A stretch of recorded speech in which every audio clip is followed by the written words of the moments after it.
Hi and welcome back. Thank you so much for joining me once again on the Gemhawks YouTube channel. Today I want to teach you a really pretty but achievable spiral pendant design which follows on quite nicely from the sun pendant we made in our last video. So if I can just very quickly show you what we're going to look at. That's what we're looking to create today. So we've got a spiral, but we've got kind of the petals or the sun ray design coming around the outside in one long continuous piece of wire. Very briefly, before we get started, I'd like to invite you to join me on my Monday night Facebook Live, which occurs every other Monday evening at British summertime 8 p.m. I do hope you can join me for some giggles and some gemstones and bits and bobs and chat and things. So I look forward to seeing you there. So today's piece is going to require our stable wires that we normally use for a lot of projects, which is the 1mm gauge and the 0.4mm gauge. We're going to start with a length of 1mm gauge, and what we're looking to use is around about 16 or so inches. And I'm just going to come back down to the table now, and I've just got a section of scrap wire here at the moment just to show you how to start the coil. We do have a dedicated video talking about the coil and how to create an even and pleasantly shaped coil, so you can refer to that if you're an absolute beginner. But what we're looking to do is start close to the tip of the pliers, close to the end of the wire, and start turning that around. Once you've got a nice first circle, we're going to switch to any flat facing pliers, and we're just going to continue to move that around, trying to keep an even gap between the centre wire and the next wire as it builds around. So I have already created a coil to the size that I wanted to use, so I'm just going to pop that down now. This again is in a rose gold colour wire with a copper core underneath. Now I've got the section of coil work about as large as I wanted it to be in my pendant, and I'm going to just take my very fine tipped pliers and start with 90 degrees to begin with, coming away from that central spiral, and then we're just going to make a series of petals as we did in the sun ray or petal design last week. So a sharp bend coming back on itself at the end, and then allow the wire to just curve back on itself until it transects where your imaginary line would go if that coil was just continuing without any interruption. And you can draw that back out, taking the time to make sure you're happy with how this all sits before the spiral continues on its way. Now you can support that with your flat facing pliers if you prefer, and I will show you at a later date what this looks like if you're going to use a heavier gauge wire. This again is 1mm gauge. So just choose your distance between sun rays and repeat the process until you get all the way back round to the top. So I'm just going to do one more, very close to the tip, get a nice sharp bend to create that lovely petal or sun ray shape, and draw that back on itself towards the spiral. And you can keep that as even as you like, or you can make them uneven and irregular. The choice is entirely yours. So you can just play around with that and make sure that you're happy with the formation before you continue on to the next one. And just get the wire to do the work for you. You can see that's continuing as if you were just making a spiral. So to speed things along, I have made the next stage, which is where we have continued whizzing around the external thread of that spiral, and I'll just show you what that looks like if you continue making petals as you go. So coming back down to the board, I've continued all the way around to create this piece, and we're now back up quite close to the top. So what I'd like to do is grip a hold of the wire as if I was going to make yet another petal, and I'm just going to see if I can find a point that is almost exactly halfway between these two uppermost petals, but ever so slightly closer. Now I'm right dominant, so over this side, if you're working in the opposite direction, your pliers will need to be slightly closer, and that's because when you make the bend, you have to account for the breadth of the wire itself. So you've got 1mm gauge in there, and we're trying to get that to sit centrally. So just for the sake of ease, I'm just going to warm this tail of wire and scooch it neatly out of the way. So when I start wiring with my fine wire, my 0.4mm gauge, it doesn't start getting trapped or tricked with anything else. So it's a really quite a therapeutic, it's a nice design to work with, and it's just going to take a little bit further on what we learnt in the last video. So this is what we're working towards, and all I want to do now is really take a section of your 0.4mm gauge wire and wind between the petals on the outer ring and then a couple of times around the next ring in. Now it is much easier to do this if we take a length of 0.4mm gauge wire that's been cut from the reel. You can try to do this on the reel, but it tends to get a little bit tricky. So I'm just going to unspool a short length, and by short length I mean about 18 inches or so. And in that way we know that we're not going to run out of wire part the way round. You could add on if you needed to, but I would prefer to see this all done in one piece. So back down to the board, I'm going to start off by winding, let's go with 4 times around the outermost circuit of wire, and I'm going to do that close to the end, but give myself a little bit of slack just to make it easier. So we're going to go for 4 and 2, I think, just to make this a simple demonstration. All the way around, 1, 2, scooch those up together. You could use pliers if you prefer. And we've now gone for 4. So I'm going to trim away the excess at the back there. Always making sure that you're trimming the right bit before you make that final cut. And then just chasing around to make sure that the end of that wire is continuing around the heavier gauge and not interrupting anything that it shouldn't. So if I flip the design over, as you see, my fine wire, which is linked onto the outermost circuit on the sun petal or sun ray design, and I'm just going to push up into the middle so that the residue is now all the way over the top. It's come around and up the inside.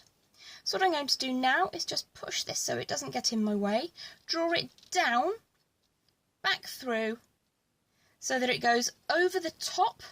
If it's easier for you and you struggle with that, you can take the tail and push it down, and I'll show you where that has to sit. You just need to be very, very careful when you're working with a longer length of fine wire that it doesn't get snagged. So you can see we've gone all the way around the outer ring, we've come up and over the next ring in, and I want this wire to cross over as if it's in between where that sun ray occurs. So I'm just going to pull that through and make sure that I'm happy with the distance.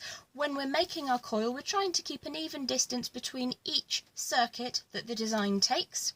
What I'm going to do now is push up inside the petal with that very last little bit.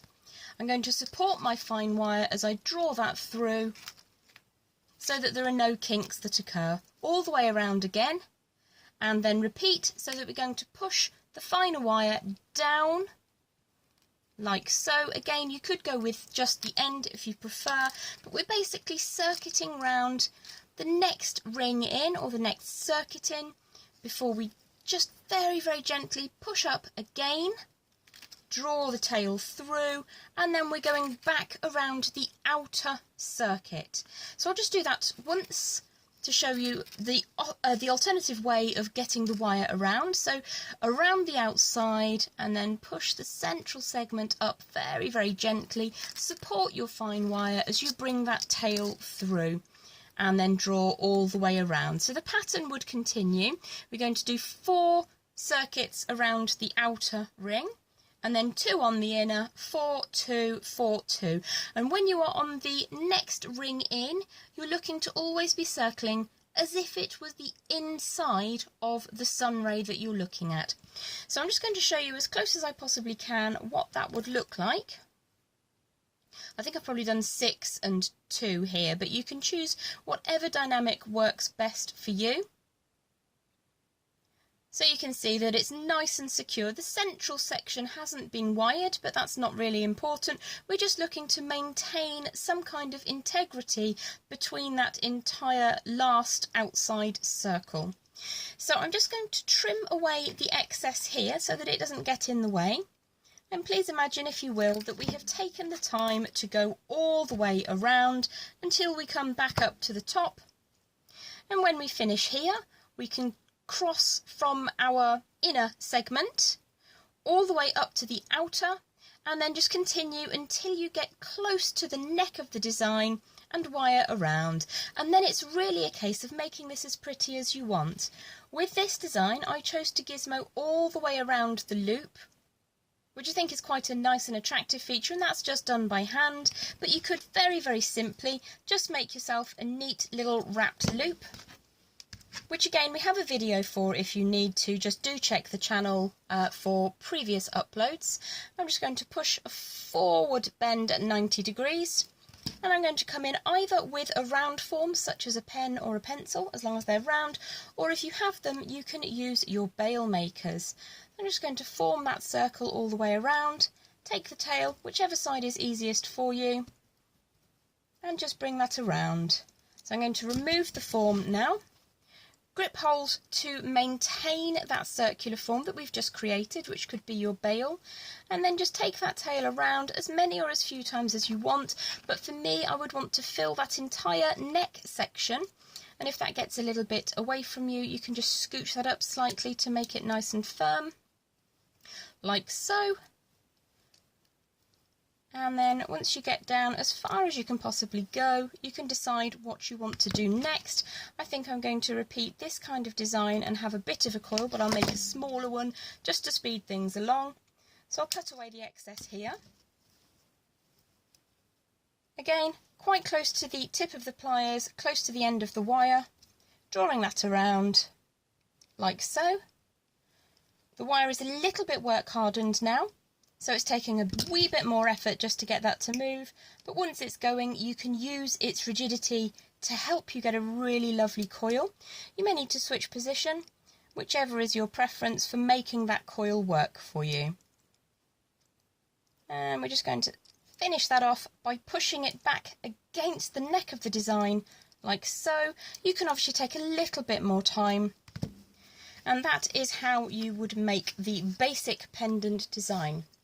What I'm going to show you now is a way to look at the sunray pendant that we made in our last video and make it a little bit more 3D. The same effect I'm going to show you now can be applied by way of going back to that piece if you want to have another go, or it can be applied to any future pieces that you make.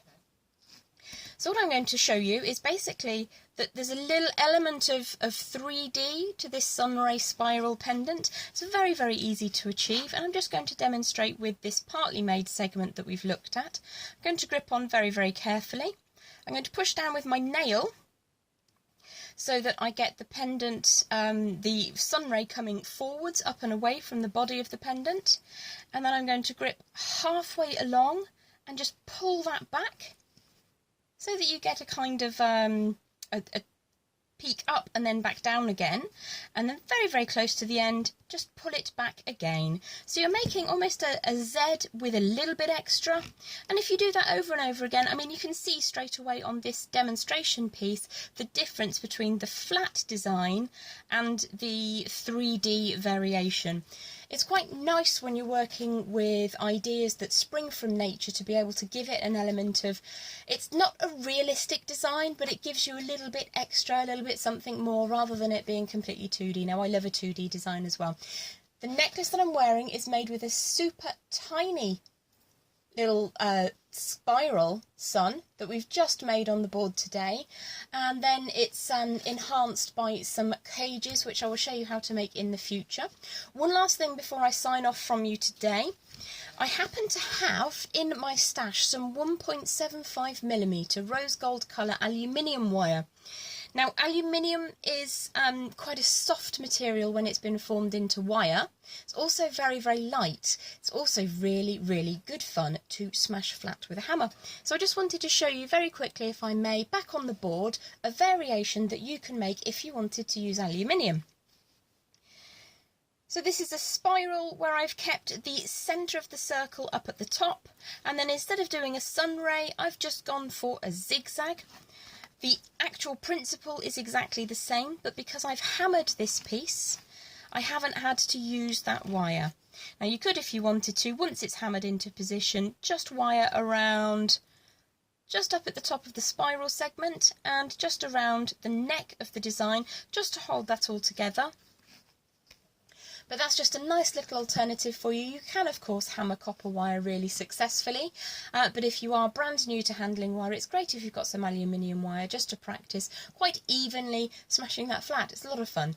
Anyway, thank you once again for joining me. I hope you've enjoyed the demonstration and I hope to see you again. Please do drop me a like on the video if you've enjoyed this today, and also hit subscribe if you've not done so already. Thank you so much for welcoming me back into your home. I look forward to seeing you again. Bye!